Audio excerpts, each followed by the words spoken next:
Over the last couple of years, I've learned to balance my nervous system.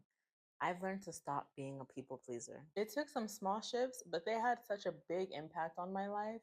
And it changed everything from my pace, my perspective, and it changed my relationships. I began to feel less on edge. I started sleeping better and I started feeling more wholesome. And I stopped worrying so much and I became so much less anxious. This was the first time in my life that I felt so at peace. If you're feeling stressed and crippled by the desire to please others, but you long to balance your mind and your body so that you can go through life calmer, more grounded, I'm confident that these shifts are also going to help you. In today's video, I'm going to share small and gentle shifts that I made in my life to start taking control of my life and stopped focusing on pleasing others. These tips brought balance to my life and it really helped me so that I can see how I was actually limiting myself from reaching my potential. If you're new here, welcome. I'm Koso, and I am an advocate for women, especially mothers, to reclaim their confidence, glow from the inside out, and create a life that they truly love. If that sounds like your vibe, go ahead and subscribe. Let's get right into today's video.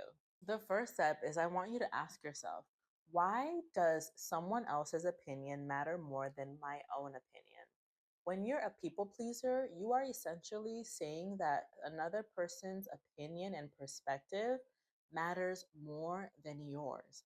You're saying that what someone else thinks is more important than what you think. When you're making decisions based on what other people will think or how other people will react, then you've neglected your own perspective, your own priorities, your own preferences, and you're giving your power to someone else. When I stopped focusing so much on the opinions of others and I started to see how my opinion is very important and more important than their opinion, it gave me freedom to live life on my terms. It helped me be free to make choices that actually benefited me and my family.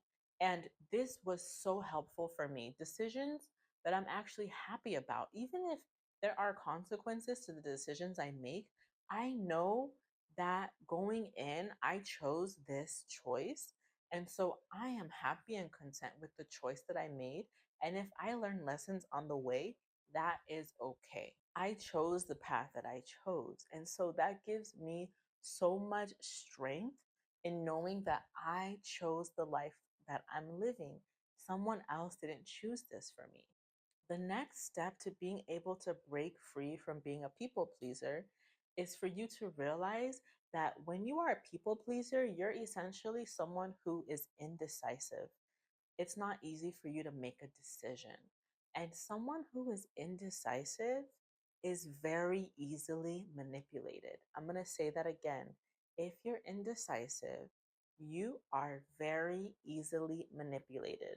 And so I want you to know that if you're a people pleaser like I was, you you know that feeling of like crippling indecision when you want to make a choice and you feel like helpless, you don't want to make the wrong choice, you don't want to go the wrong way. And so you want to consult people, you want to get advice from people and get to know what they would do, what they recommend.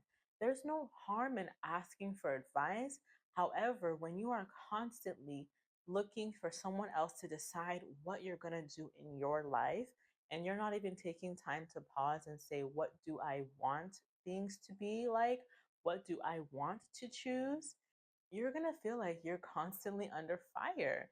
You're going to feel like you're constantly having to make choices. You're going to seek advice from different people and you're going to flip flop from one choice to another. This is not the calm way to go through life. I want you to stop feeling the need to allow other people to decide for you. I want you to stop seeing that you need to always seek advice for every small choice in your life. Take autonomy for your decisions. Take autonomy for your choices. Choose things that you actually want. And you don't always have to consult people for every little decision in your life. Getting advice is great, especially when it's done when you're getting advice from someone who has the best interest for you in your life. That's amazing. However, you want to also be able to make decisions on your own. As women, we tend to be more emotional. We tend to react more on our emotions and less on reason and logic. And so this makes us very susceptible to being taken advantage of, to being manipulated. And if someone knows how to push your buttons, they're going to make sure they can push your buttons in a way that works for them if they're someone who is manipulative. So I want you to know that even though that sounds kind of jaded, I'm just being real with you that as women, we are emotional. We are very likely to be manipulated because of that.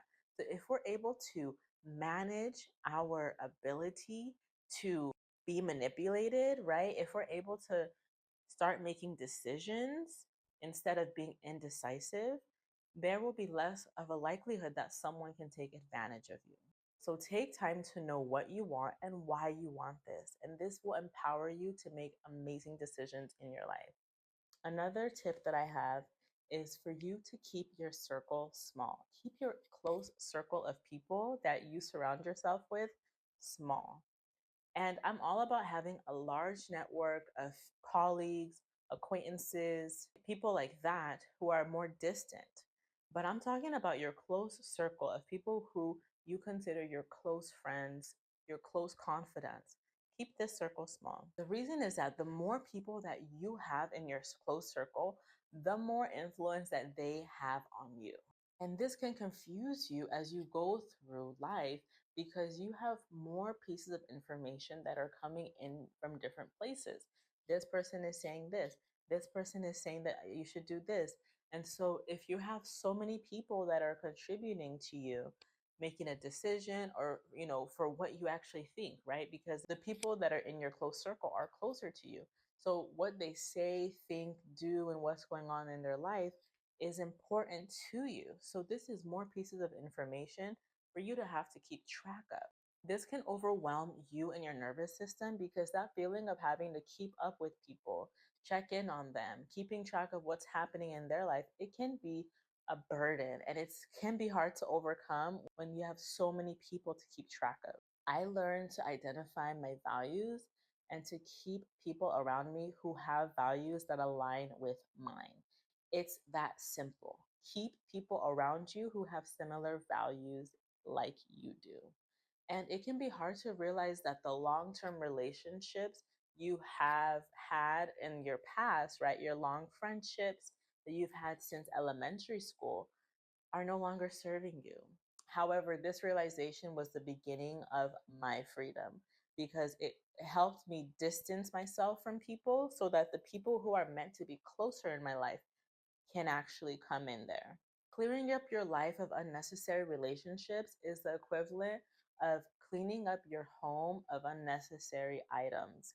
And this is so important for you to have mental space, for you to actually function, and for you to be less of a people pleaser. Because if your circle is smaller, there are less people who can actually have a strong influence on you and who you feel like you need to serve or try to keep them happy, right? There's less chances of you feeling that way with a smaller and tighter circle.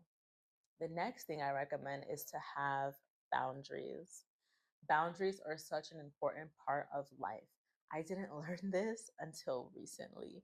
Especially in motherhood, I learned how boundaries can help me keep me and my family unit strong. It's actually like a fortress that you're building to make you guys stronger and capable of doing more. So sometimes when you hear a boundary, you feel like you're limiting yourself. You're preventing people from getting in and getting close. But this actually is not true. People who have boundaries are not people who are easily taken advantage of. If you have boundaries, it's very unlikely, it's less likely that people are going to try to take advantage of you. Every healthy relationship requires boundaries for us to know how to treat them well and for them to know how to treat us well.